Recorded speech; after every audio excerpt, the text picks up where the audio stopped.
Welcome to a captivating journey into the life and career of Ronnie Milsap, an American country music legend who transcended the limits of blindness and rose to dominate the charts. Born amid the rugged mountains of North Carolina, Ronnie quickly revealed a remarkable gift for piano and a soul-stirring singing style. From his very first notes, he compelled the world to listen, transforming personal hardships into the driving force behind a storied musical legacy. Join us as we explore how Ronnie Milsap fused traditional country sounds with the passion of R&B, breaking barriers, and forging a path to iconic status. Discover his triumphant moments, quiet heartbreaks, and timeless hits as we reawaken the remarkable story behind one of country music's most enduring voices. In the brisk January air of 1943, as the smoky fog of North Carolina's mountains drifted through the small community of Robbinsville, a baby was born who would one day mesmerize the world with a voice so full of soul and conviction that it transcended genre, blindness, and the boundaries of expectation. Ronald Lee Milsap entered this realm without sight, but in the crucible of deprivation, he began forging the musical gifts that would reshape the landscape of country music, fuse it with the spirit of R&B, and create a lifetime of songs that continue to echo across airwaves, on stages, and in hearts. It didn't matter that he couldn't see. He felt the world around him with ears that became a second set of eyes, and with the vibration of piano keys that became an extension of his soul. The story of Ronnie Milsap is one of persistence, heartbreak, joyous love, and a fearless spirit determined to translate sound into something bigger and brighter than himself. And that story, like his music, continues to resonate all the way into 2025. He was born blind because of congenital glaucoma, a circumstance his mother believed to be some kind of divine consequence for her own life choices. She abandoned him not long after. No one can know the exact emotional climate of that departure, nor how deeply it might have hurt her or him in those earliest moments. But for Ronnie, it's clear. That sense of rejection and confusion left a wound that he would carry well into adulthood, a wound that could only be fully expressed in the mournful twang of a country ballad or the fiery belt of a gospel-tinged R&B tune. Fortunately for him, his grandparents took him in, offering a rough but fundamental shelter in the Smoky Mountains. Every morning was greeted by a sunrise he could not see but could sense in the warmth on his face. Every night accompanied by the rustle of the pines and the hush of mountain wind. In that stillness, music stirred inside him like a hidden language waiting to be unlocked. It was at the Moorhead School for the Blind that Ronnie first encountered formal music training. The environment there was far from idyllic. He endured physical abuse for missing notes, for not learning quickly enough, for failing to do things the way the instructors expected. Sighted children might have found it easier to dodge a reprimand. For Ronnie, he was forced to rely on his ear and memory, forced to adapt and overcome the cruelty of certain staff. But he kept finding solace in the keys of the piano. Whenever he felt the weight of frustration or sadness, he would channel it into the notes that, in turn, soothed him. Over time, those notes became more precise, forming simple tunes and glimmers of improvisation. It was in these small victories that Ronnie discovered his resilience. He learned classical pieces under rigid guidelines, but the second he had a spare moment, he was playing by ear, conjuring the sounds of Ray Charles or Jerry Lee Lewis, or trying out boogie-woogie riffs he'd heard on the radio. He was unstoppable, not because the world was kind, but because that world's unkindness fueled him all the more to prove his worth. By 14, this blind teenager had honed enough skill and stage presence to win a talent contest playing boogie-woogie piano. Perhaps more important than the small-scale notoriety was the realization that his musical talents could open doors, earn him applause, and garner the kind of approval he'd rarely felt in his early life. It was the beginning of a lifelong conversation with the audience. There was an invisible bond whenever Ronnie played, a current of energy connecting him with people who heard his music and found it impossibly moving. With no visual sense to distract or deter, Ronnie poured every ounce of himself into sound. His voice was raw, emotive, tinged with the blues, but anchored in a deeply personal interpretation of country tradition. He was absorbing everything from gospel and rockabilly to classical training in 1950s R&B, forging a style that was about to explode onto the scene. In 1964, seeking larger horizons than the Smoky Mountains could give, Ronnie moved to Atlanta. The city was in the midst of a cultural shift, becoming a hub for various strains of the American music scene. The clubs were vibrant, smoky, and full of promise for a young musician who could hold an audience captive with nothing more than a piano and a microphone.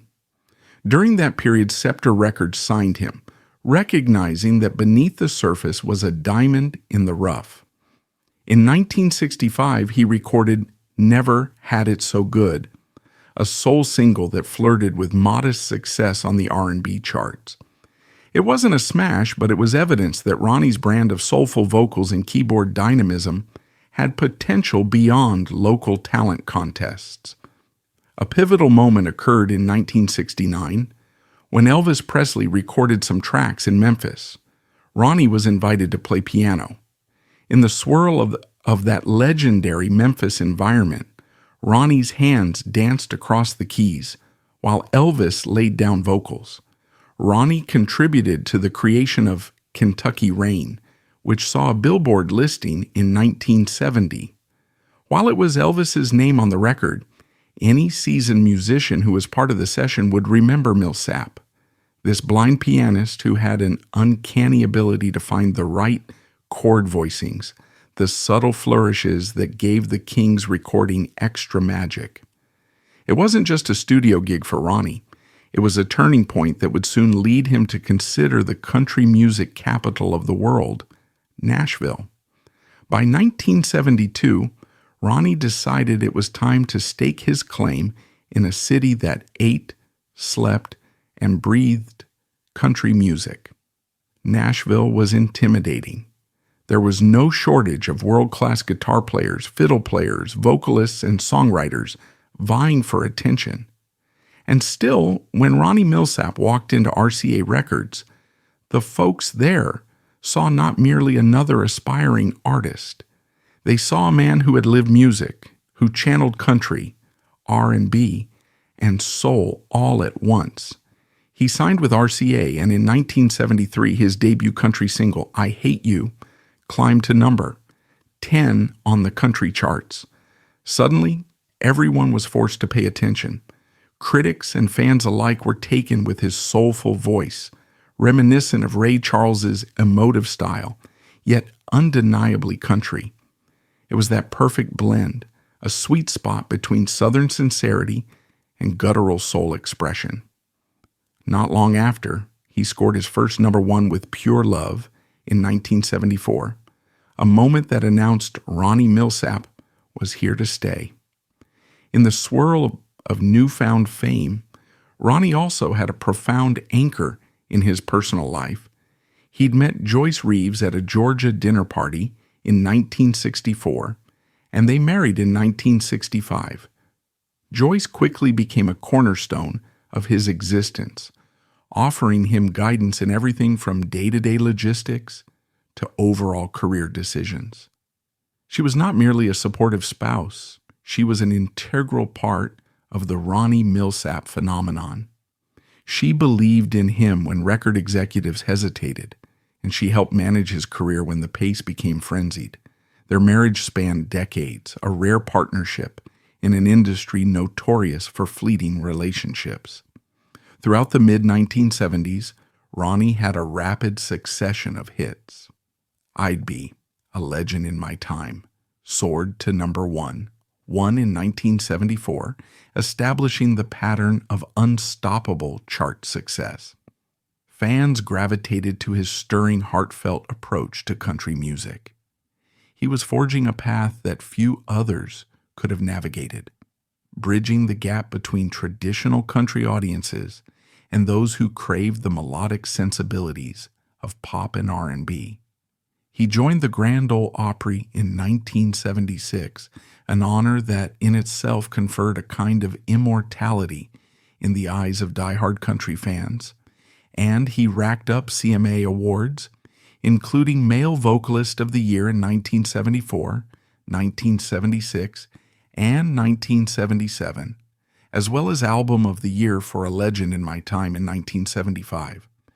What was once a blind kid winning a talent contest had transformed into a bona fide country star collecting accolades hand over fist. Behind the scenes, though, Ronnie wrestled with memories of abandonment and the physical abuse he'd endured as a child. Yet for every pang of sorrow that might have derailed him, music was there. And he had Joyce, the unwavering beacon of his personal life. Between them, the synergy produced a sense of hope that radiated from the songs he recorded and performed. By the late 1970s, he was no longer just another artist on the label's roster. He was a defining voice of the era.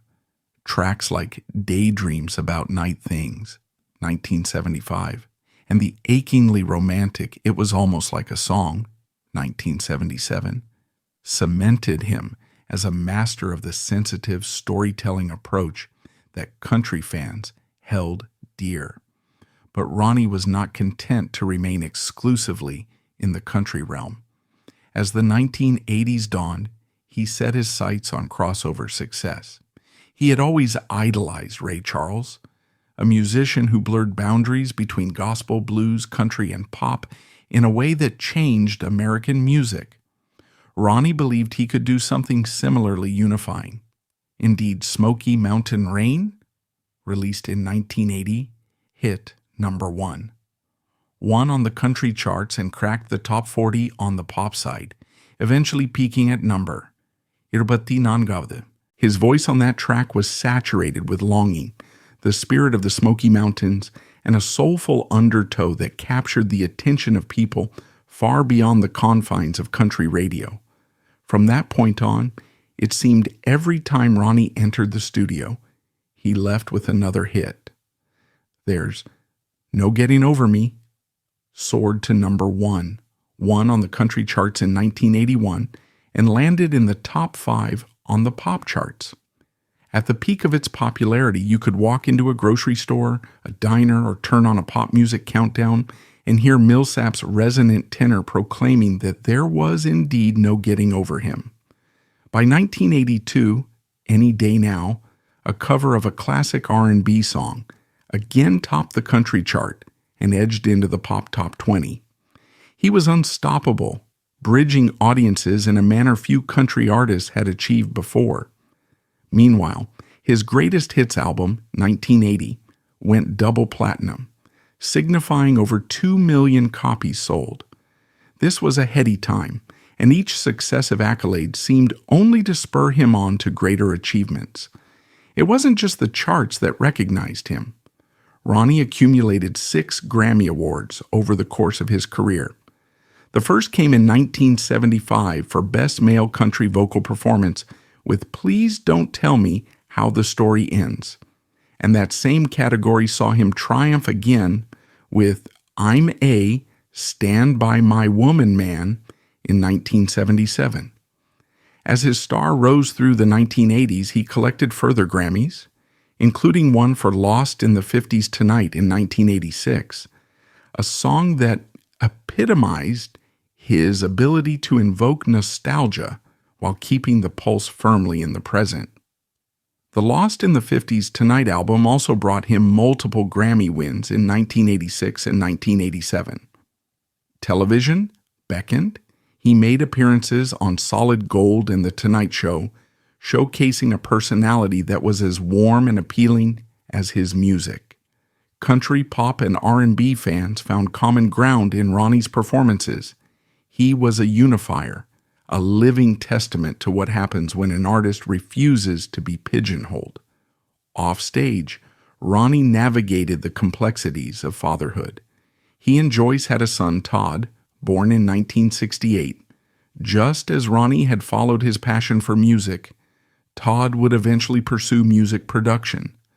One might imagine Todd's childhood, drifting off to sleep while hearing his father practicing scales at the piano or warming up his vocal cords, forming an intimate soundtrack that was as natural as breathing.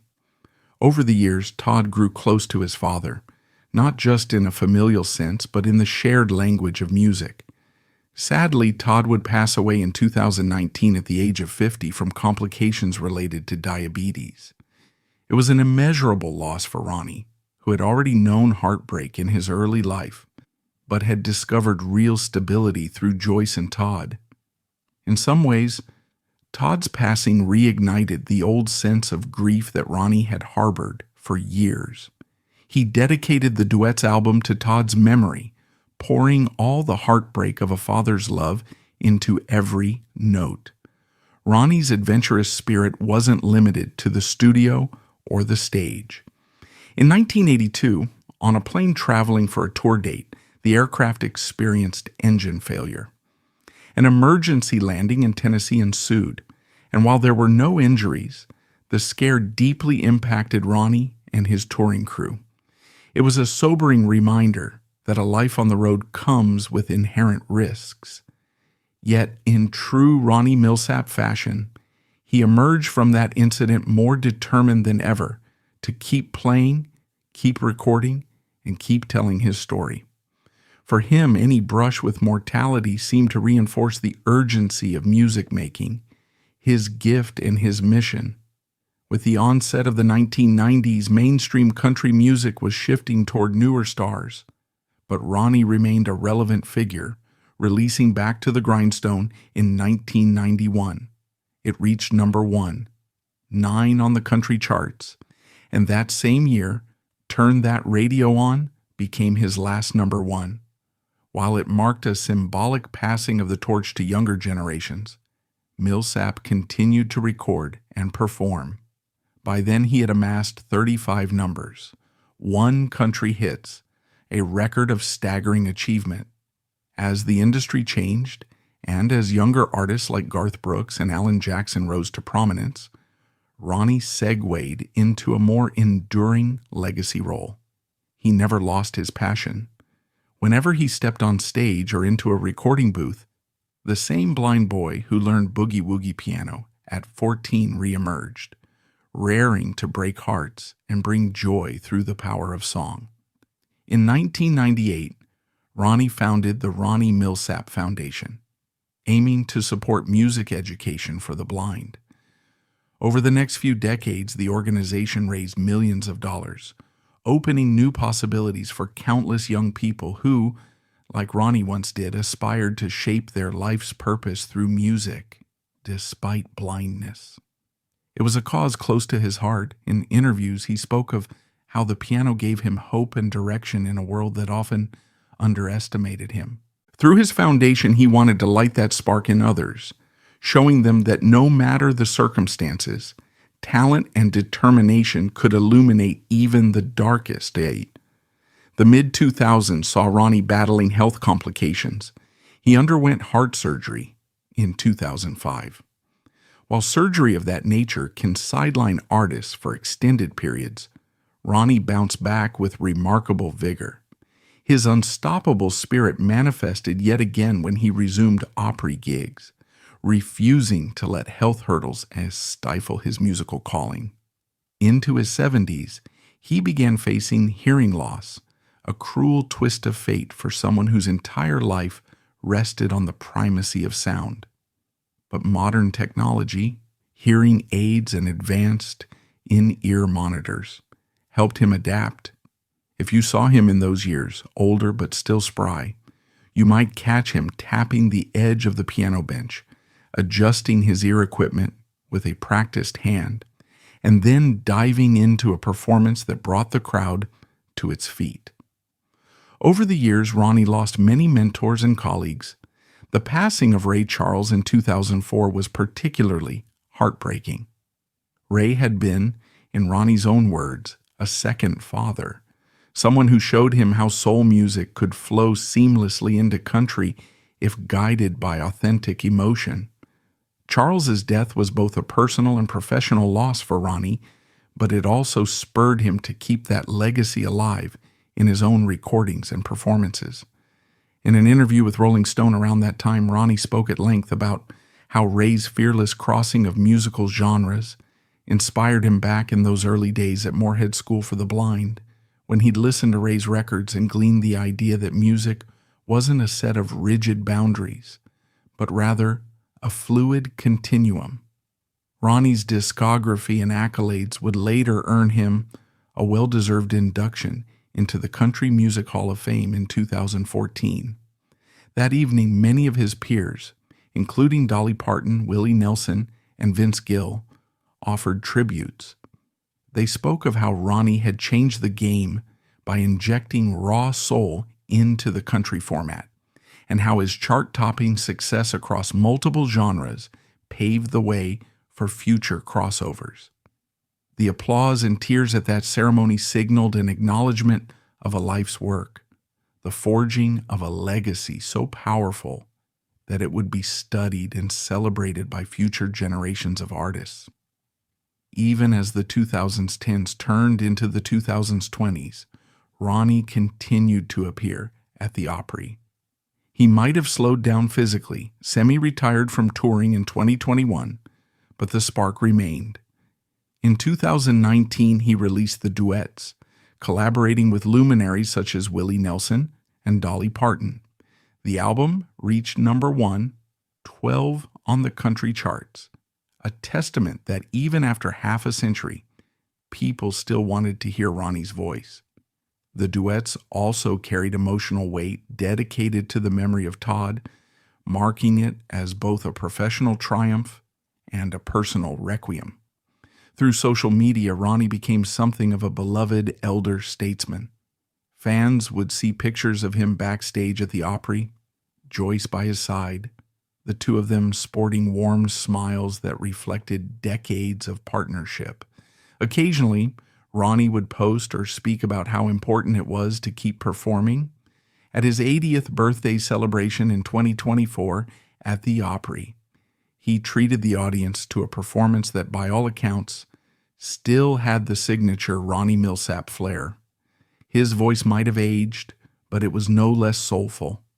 People cheered wildly when he launched into Smoky Mountain Rain, that timeless tune that had once been a crossover revelation.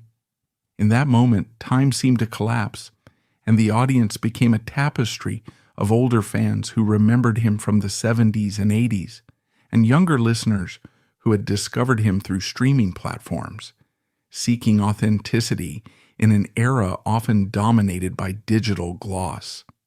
By 2025, Ronnie's discography boasted 49 charted singles, a staggering 35 of which claimed the #1 spot, one spot on the country charts, and total record sales surpassing 25 million. Smoky Mountain Rain, in particular, remained one of the most streamed songs in his catalog, a perennial favorite that captured not only the literal mist of the mountains, but also the intangible yearning of returning to one's roots. In that year, PBS aired a special entitled Ronnie Milsap, A Life in Song, a retrospective that wove together archival footage, interviews, and live performances, reminding the world just how singular his contribution to music had been. Critics and fans marveled at how someone from such humble beginnings, blind, abandoned, raised by grandparents in near poverty, could ascend to the pinnacles of stardom and remain relevant across multiple decades. Though Ronnie had faced heartbreak after heartbreak, his mother's rejection, the abuse at Moorhead, the loss of his mentor Ray Charles, and the death of his beloved son Todd, he had funneled each of these hardships into his art. The authenticity that saturated his music was not a mere stylistic choice. It was a reflection of his life story, the struggles he overcame, and the love that sustained him. Joyce was ever present through each triumph and tribulation. She had been his partner for 6 decades and continued, even in 2025, to guide and support him. She managed the delicate balance between personal time and public obligations. She helped him navigate the halls of the Grand Ole Opry and the labyrinth of commemorations and celebrations that inevitably arose as the industry recognized Ronnie's milestone birthdays and achievements. Their partnership is as much a testament to devotion as his music is a testament to perseverance. Standing at 82, Ronnie remained a figure who defied expectations. The limitations that society often prescribes for people with disabilities never fit him. Blindness was not a deterrent. It was simply part of who he was. In interviews, he often remarked that music was his vision, the conduit through which he perceived the world's colors and shapes. When asked how he managed the relentless pace of his career, especially in the golden age of touring, he'd credit Joyce's help and his own carefully cultivated sense of spatial memory. Whether it was a stage or a studio, Ronnie knew exactly where to step, where the keys were, and how to find his microphone with unerring precision. Fans who witnessed his live shows would often remark on how he seemed to move with an ease that belied his lack of sight.